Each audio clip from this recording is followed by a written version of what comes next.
Hello, good evening to everybody. Um, Hopefully y'all can see me better now. Hopefully you got a better audio of me. Earlier people were saying that they couldn't hear me. I think it's the Wi-Fi. It's kind of shady at times, but anyhow, here's I'm gonna go ahead and record this video and just post it and put it on my YouTube channel. And if not, I'll put it on my Facebook. So I got a list of people who were watching it earlier, so I'll go ahead and just post it on my YouTube channel, and you can see it on there. Anyways, I'd like to say, first of all, uh, greetings to everybody that I haven't really spoken to in a while. Um, that being said, the last time everybody saw me do live videos like this, when I talk a little bit about my testimony and things like that, whatnot. I had a lot of hair. I had a big beard. Um, there was reasons behind all that, but thank God, you know, it's, I feel a little bit better now. Grew myself a little bit.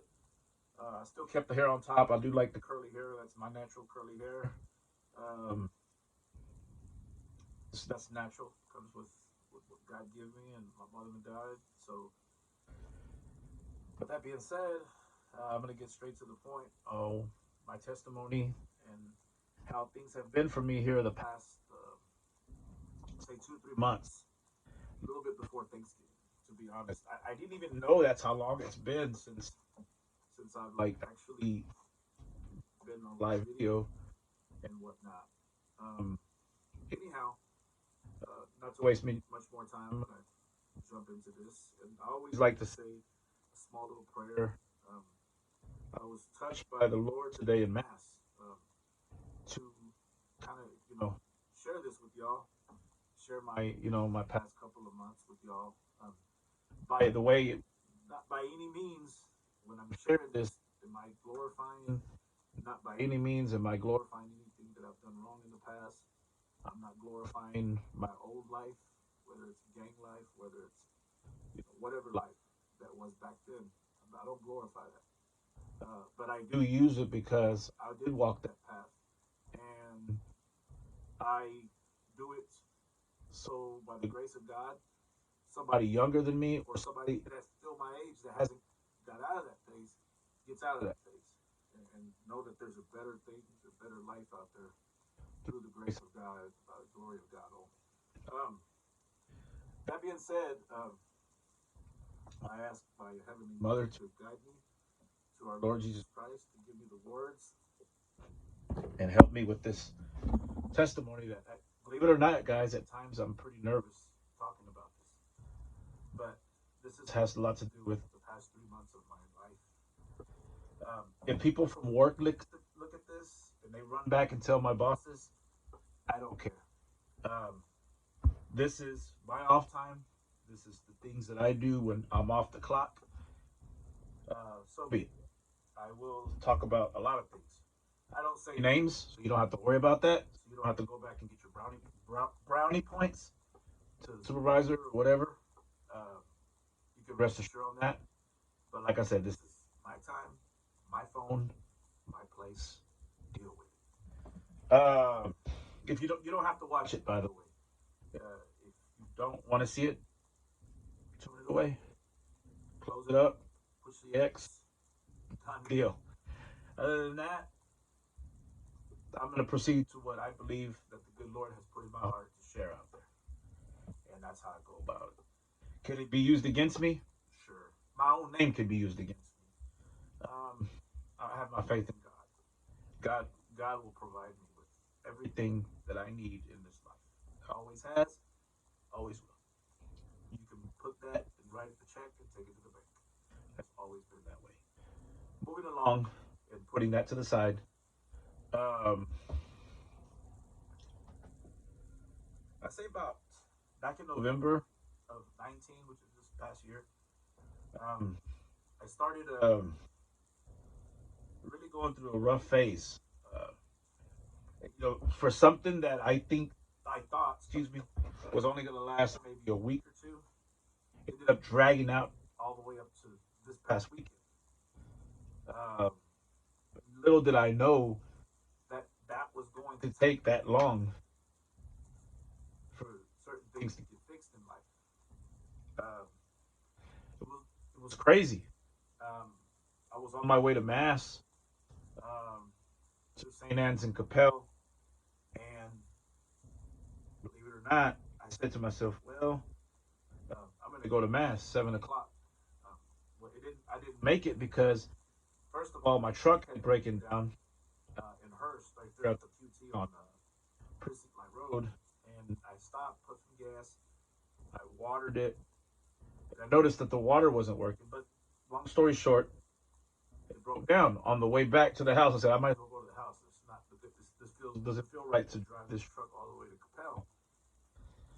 Well, that was the beginning of 2 months of 2 months or yeah, almost 2 months of unforgettable experiences that I went through.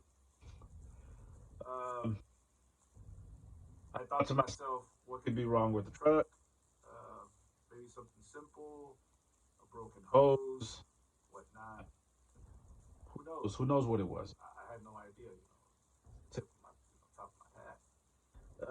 With that being said, it was bigger than what I thought at first. And so I said, well, I don't have that kind of money to fix the truck at the time. So I went without a truck all the way up to about last week, like I said, this weekend. But thinking that I could fix it, it was a fixer up, but it wasn't. It wasn't as easy as it was because there are other stuff that came along later that detained it back. And it was a week before Thanksgiving, and I was really looking forward to driving my own truck to my sister's house where we had Thanksgiving, which I ended up going still with my parents and whatnot. But I really wanted to drive my truck out there, and it didn't happen that way. Um, at first, I was like, okay, maybe by Christmas. And then November went by, and through those times, I was going through some really painful stuff, depression. Uh, I was going through a lot of financial situations. I was going through a lot of backlash from the choices that I made back then. And I'll talk about choices in a few minutes here. I'll touch back on that subject as well. Something interesting that my priest, my spiritual director told me, Father Bart, that yes, we are here sometimes because of our decisions. I'm a very firm believer of that. But you don't have to keep beating the dead horse. And a lot of people want that. They want to keep beating you like a dead horse, or they want to keep beating your past. You did this, you did that, you did this, you did that. It's a never-ending, unforgiving society sometimes. Those of us who are in grace or in the Word, to some of my friends who say that, we should know that God's grace and mercy is bigger than anything or our mistakes that we have done. Now, the world don't want to see it that way. That's fine. And I had to learn through that. I had to weave and wobble through that. And it was pretty tough because there were some pretty harsh things that were said to me that really hurt me from my past. But I know that with good friends and my parents, of course, and my siblings, a couple of them, through the grace of God and mercy, I got through that. First of all, also, I like to thank my mom and dad for being there for me. Like always in life, your parents are always there for you.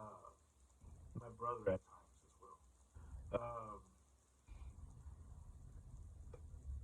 I never got to share this, but when I was going through those difficult times where I didn't even have a ride sometimes, I was riding the city bus to work. And I have not ridden city buses many times, Christmas came, and I stopped going to ministry. I stopped going to my community. It was really painful. There was times that I really wanted to be there. I hardly ever got a call from anybody to say, "Hey, do you need a ride?" Then again, I put it on myself too. I didn't reach out to them and ask them for a ride, but I didn't want to put them through that because I still lived on this side of town, and if they pick me up, then that means that okay, they have to take me home, and I don't think that's fair for them to pick me up and then take me home really late at night. When I did get picked up by somebody one time, um, instead of an uplifting, hey bud, how you doing, or hey brother, how you doing, it was more of a putting me down. And at that point, I just said, you know what, why even go there? Why go there with this person? Why even go to community? And it took me a little bit, the Christmas break. It took me the Christmas break to realize that everyone thinks different, but I don't have to sit there and listen to that. For a moment, I thought about it like maybe this person's a little correct, but at the same token, like you hear people say you got to be more mature, let things go out the other year. You may be, but sometimes it sticks to you like glue, especially when you're going through so much trials and so much family problems and so many things. It sticks there. You know, for some reason, it just bottles up in you. Um, so moving along with that, that was really tough um, because the one place that I really know that I can find some kind of comfort, some kind of place to just lay my head a little bit is with our Lord Jesus Christ in adoration at Mass, and of course my ministries, which is Cursillo and Cairo. That's the one place that I feel like I should be able to sit there and not have to worry about the problems of the world. I mean, they exist there. Please don't take it wrong. They exist everywhere. But it's one place that you expect to have that support. Um, but what I was saying earlier, when Christmas came along, I had really fallen down hardcore. Um, I wanted to give my parents gifts, my nieces, my brother, my sisters. I wanted to gift them so much, a lot of that I didn't have, and I was trying to save up to, my truck. I was trying to save up for my phone bill and all this. So that's another thing about my phone. Those who tried to reach out to me, and I didn't have it at the time. I was trying to save up to fix the truck because it was going to cost me between X amount to X amount. It's supposed to be a really high amount. And but one thing I never gave up was praying my rosary. Every morning when I rode the city bus, whether it was cold, rainy, I used to walk from Main Street and Long on the north side of town, and on the Loma side or Diamond Hill, whatever it is, and I'd walk all the way to Meacham Airport where I work at. And it was a little bit of a walk, And it was very humbling, but at times I found a lot of peace. But then there was times that I was so tired, and I carry a backpack, so I started feeling pain and whatnot. And I say I offer it up for somebody, offer it up for something. And it reminded me of the times when I had nothing. There was a time in my life where I really had nothing, not even a place to stay or whatnot. And it reminded me of that. And I started thinking to myself, I don't know what the moment, what you would call the moment, but it reflected me like the prodigal son. It was Christmas Eve. I still had to go to work. Excuse me, the 23rd. I still went to work Christmas Eve, but the 23rd, I went to work and I was walking. And I was thinking about everybody that I knew that had good jobs, everybody that could afford a good Christmas vacation, go to Mexico, take their family to Disney World, whatever, Disneyland, skiing to a ski town. And I thought, could I ever do that with my family?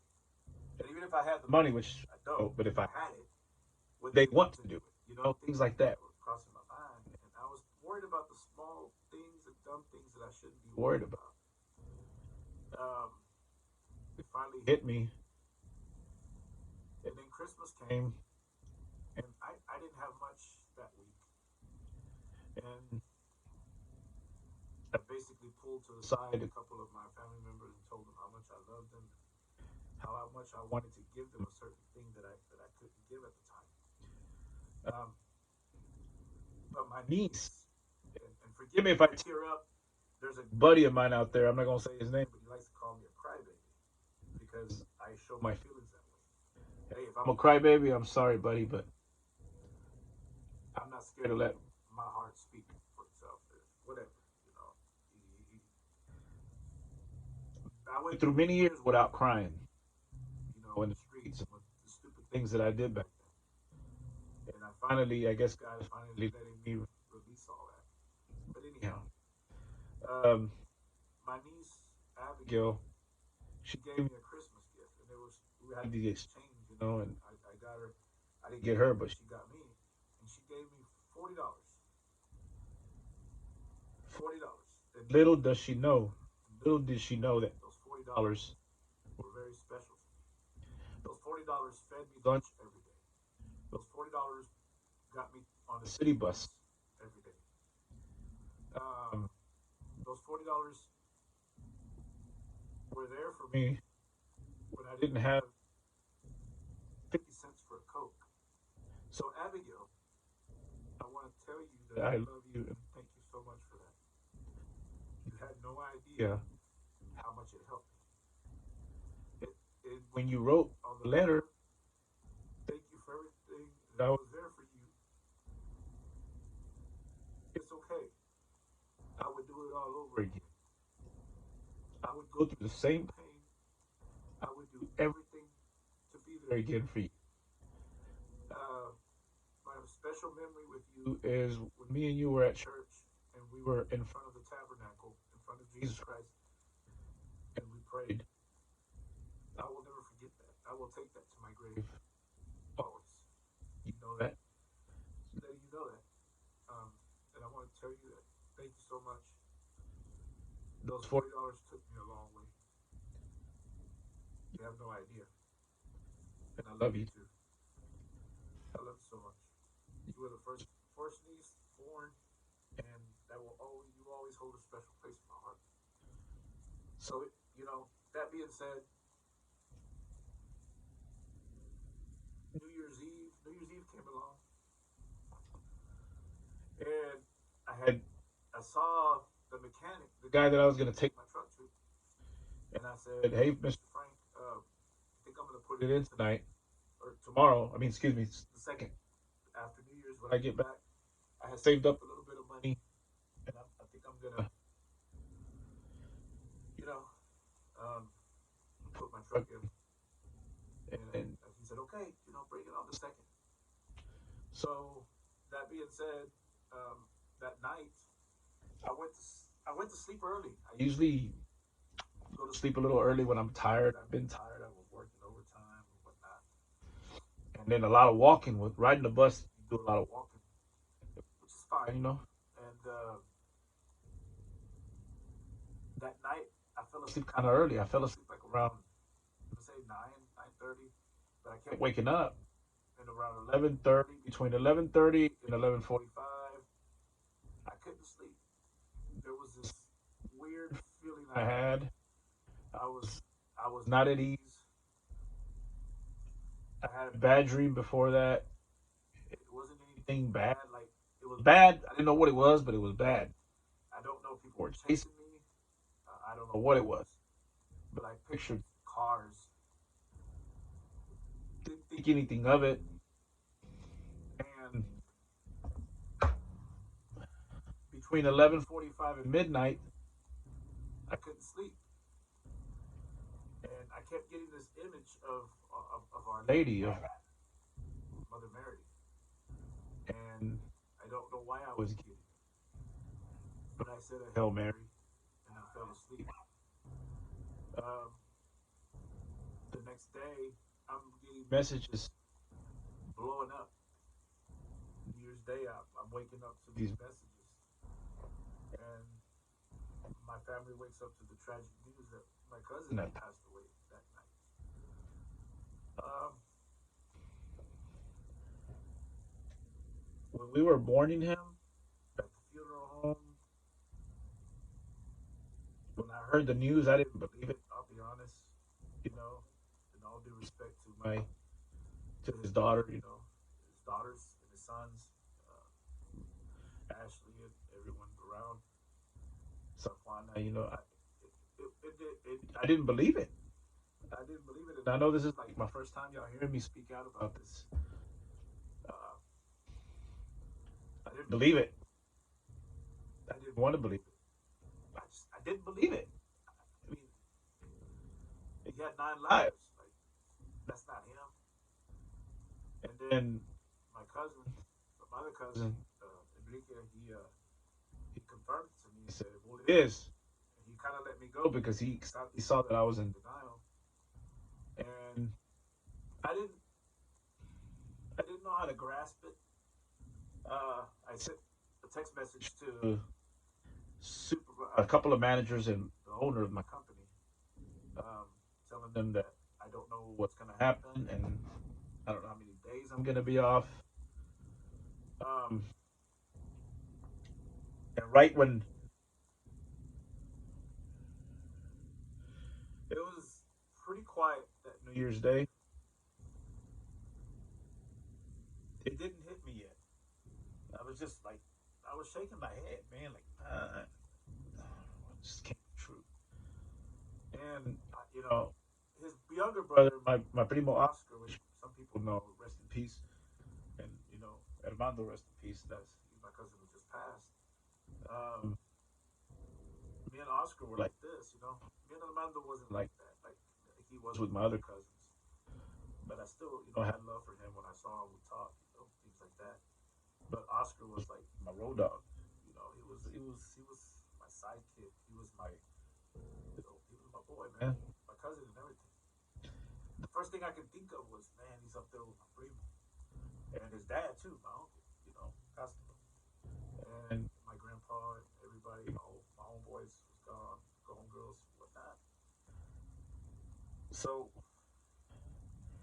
instead of it, there's some things that work, and by the way, I'm going to go ahead and say it. Nobody is obligated to help you. Before I proceed with what I'm about to say, I am fully aware of that. I don't want to hear your negative comments about how nobody is prepared or nobody should help you. Well, I know that. You're not telling me something I don't know. So let's just get that right off the bat and get it to the point. I know that nobody is obligated to help. But for many years, at where I work at, I would see people help out certain people. And I didn't want them. I didn't even want them to know that my cousin passed. Instead of saying, hey, I'm sorry for your loss, I'm getting questions like, well, how did he die? Was there alcohol involved? Was there drugs involved? No, damn it. My cousin was not drinking. My cousin wasn't even doing drugs. The other person, I won't comment on it. Rest in peace. He's also resting in peace. They both died on the spot. And at this point, why does it even matter how they died? They died. It's over with. Instead of saying, hey man, sorry about your cousin. Y'all not gonna like this, and I don't care. There have been other people who's lost family members there. Not once did I see them get a card. With me, you don't have to worry about me because God's grace is enough for me. But I'm pointing it out. Y'all didn't give this person a card. I ain't gonna say names. His father passed away. Nobody gave him a card. Nobody put up help for him. How does that make me feel? But yet y'all think that y'all are saints? That y'all are better than one? No. You're human just like all of us. You use the restroom, you cough, you sneeze. Different color maybe when you go to use number 2, but you're still human like all of us. I don't see you any different. You call me out if you want. You see, that's cool with me. I'll take it. But the way I was raised was you treat everybody the same. I didn't even get that when my cousins passed away. When my grandma passed away 2 years ago, I didn't even get that. And that's fine. But if you're going to use you like to be private card on me, then won't you go ahead and be private all the time? Like, peeping my videos, running back and telling people what I said. If you're going to be private all the way. You know what I'm saying? Don't come at me with, oh, we didn't want to say our sympathy because you're private. We'll keep it real, homegirl, homeboy. Keep it real all the way. Now, you got the street side of me coming out in a good way. 'Cause back in the day when I was doing some other stuff, it wouldn't be coming out in a good way. I wouldn't be on here talking to you on the phone, much less on the video. But if you're gonna keep it private with me, keep it all the way private, all the way around. Let that sink in your soul. You know, let it sink in there. You're gonna be private. Keep it real. Keep it real. Just keep it real. 'Cause I don't like fake. I'd rather someone keep it real with me. There's people there who keep it real with me. I ain't gonna put out names. And there's people who, when I say keep it real, either they don't like me or they like me, but they keep it real, and I got a lot of respect for that. But when you turn around, shake my hand, and then you stick a knife in my back, I don't like that. You're lucky I don't live in the past life. It's a different story. I'll just leave it at that. Another thing, I got through that. So the time comes for us to bury my cousin. And for those days, it wasn't really hitting me. Even when we buried him, it hit me a little bit. It started hitting. But the other day, I was at work and I was driving and I was praying my rosary, and I came to my senses because I had such a hard week last week, at work. And I thought about him. All of a sudden, my cousin Armando comes up. And for some reason, I just bawled. I just started crying so much that I had to pull over because I couldn't see where I was going because tears were filled up with my eyes. It seems like what I wanted when I should have let those tears out at the cemetery or at the funeral home, it didn't come out till that day. And I realized and said, man, I won't be able to see him anymore. And it hurt me. And then everything that I had been going through those months just caved in on me. So not once did I hear from like my so-called friends except one person.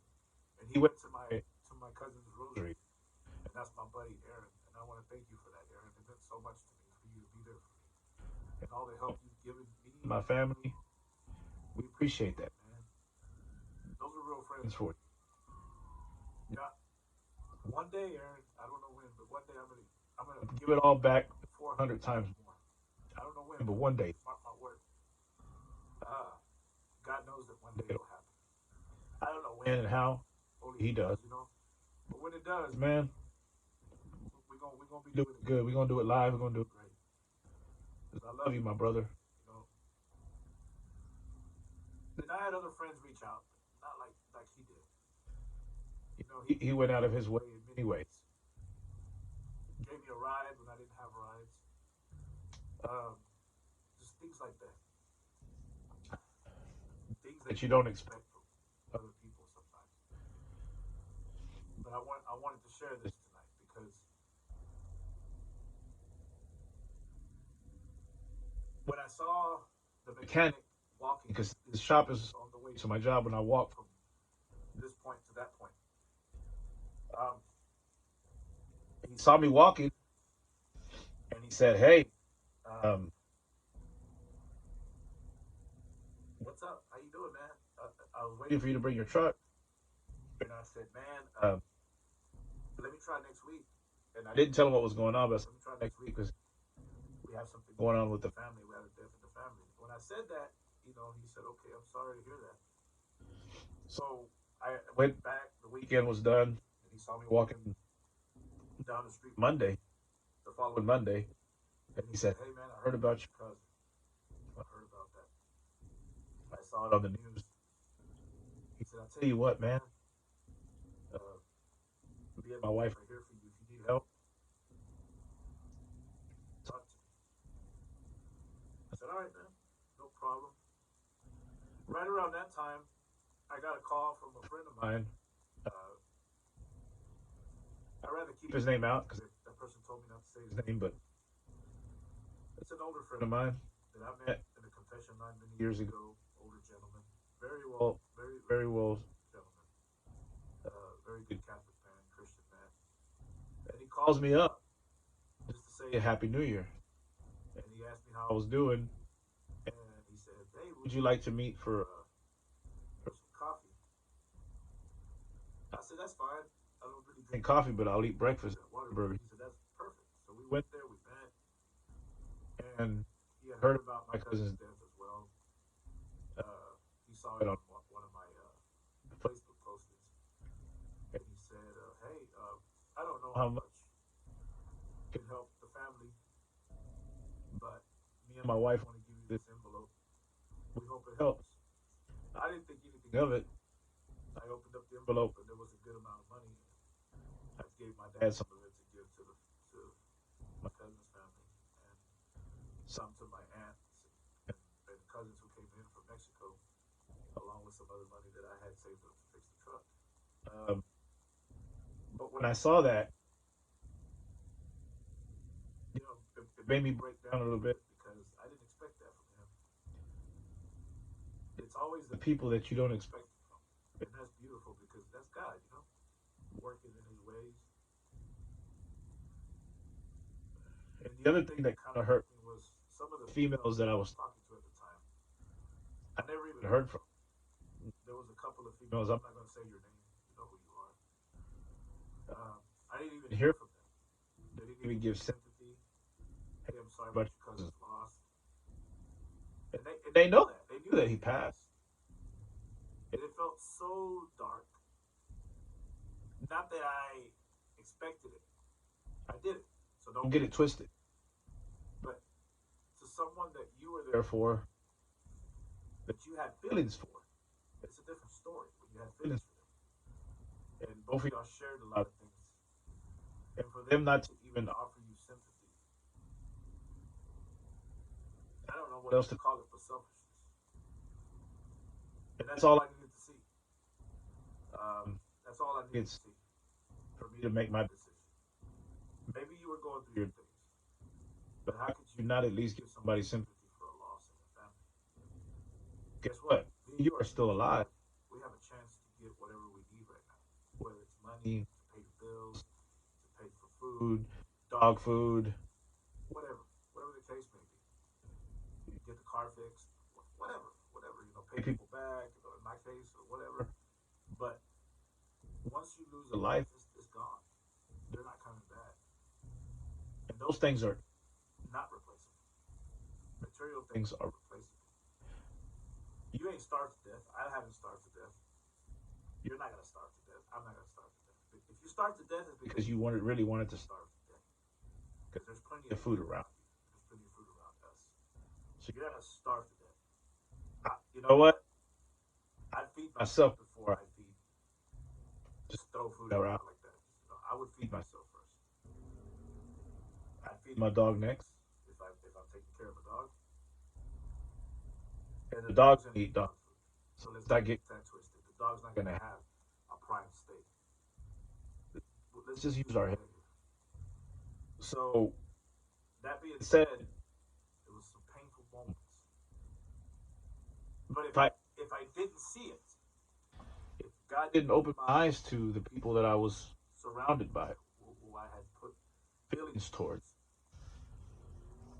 I would have never saw that person's or people's, excuse me, those two girls and other people's true colors. So I'm thankful that I got to see that. Do I hold anything against them? No. Am I having a grudge against them right now? No. I think it's sad that they haven't found God's grace yet, and I pray that they find it. But I can't be the one. I have to have boundaries now. I have to have respect for myself, and all I can do now is put it in God's hands and pray that they find that they find His grace one day, that they don't ever treat the next person the way they treated me. I wouldn't wish that on anybody. I wouldn't even wish that on my enemies, which I don't even have. But back in the day when I was out there doing my thing, I wouldn't even wish it on them, much less, whoever. I just hope that they don't treat that person that way. Because when one tries to show you that they care, and you turn around and do that, it's pretty much a slap to the face. But I'll take that slap, and then I'll reject it because I'm moving forward. I know God has something for me, like He has something for you. He has something Um, moving along that past that part. So the mechanic walks up to me and tells me, "Hey, bring your truck in. Just bring it in. We'll figure something out." And by the grace of God, Mr. Frank fixed my truck. Actually, told me it was not as expensive as the prior mechanics that I had went to and told me. Other mechanics wanted to charge me triple what it cost, and it wasn't even that problem. He, when I towed the truck to his shop, he told me, "This is what's really wrong. Come here, come to the shop. Let me show you." Boom, boom, boom, boom. And it was so refreshing to know that there was someone out there with that kind of a heart still. And I knew that was God in play. So I just got it back this past Friday, and I feel so happy that I kissed the truck and the steering wheel when I got it, and I apologized to it and said I will never let it come down to this ever again. And I thank God so much for it, and said, "Thank you, Lord," because you were there in the moments that I couldn't see. The moments that I thought I was really lonely, you were there for me. Those long nights that I had to wait for a ride, those long nights that I had to walk in the dark, you got chased by dogs, whatnot. He was there with me. Very humbling, but I enjoyed the journey. At the end of the day, the journey taught me a lot. So that's what's been going on with me. I didn't have a hair. I didn't even have enough for a haircut. That's why you saw me like that. And that's just the truth. God is my witness. I didn't have enough for a haircut, and now I do. Thank God, by the grace of God. Um, I want to thank everyone who did keep me in prayer. Maybe there was some of y'all who prayed for me, and I don't know. I'll probably never know. But thank you if you did. Rest assured that I have you in my prayer without even knowing who you are, your name. I put your name. And thank you for everybody who was there for my family when my cousin did pass away, and those who reached out to me at the time. With that being said, I'm going to conclude this video. Like I said, everything I said, I mean it. I don't take it back. Whether it was about work, whether it was about the people that I tried to date at the time, or whatever it was about. I'm not going to answer questions again about it. I'm going to close it here tonight with that. But I don't feel like I need to answer anybody questions on that. I'm just sharing what I went through, my experiences. I honestly don't even care about an opinion. I speak about what I went through. But one thing, yes. One thing, yes. Don't ever expect anyone to be there. You have to depend on our Lord. God will put the people who will be there for you. And please open your heart to them. Because it can be somebody that you least think it's going to be. Because that's what it was with me. It was people who I least thought were going to be there for me. And they were there for me. And I love them. I love them a lot. Everyone from my niece to my sister, my brother, my mom and dad, Mr. Frank, the other gentleman, some couple of people at work too were there for me. I won't say their names because I'm sure that they know who they are. And then certain individuals. You know, you can only keep a man down so long. Go run back and tell this right. You can only keep somebody down so long. But when God picks them up on their feet and they start walking again, the last thing you want is someone who's already hit rock bottom trying to climb up. The sky's the limit from there. Everything is possible. I can do all things through Christ who strengthens me. Todo lo puedo en Cristo que me fortalece. Have a good night. De colores.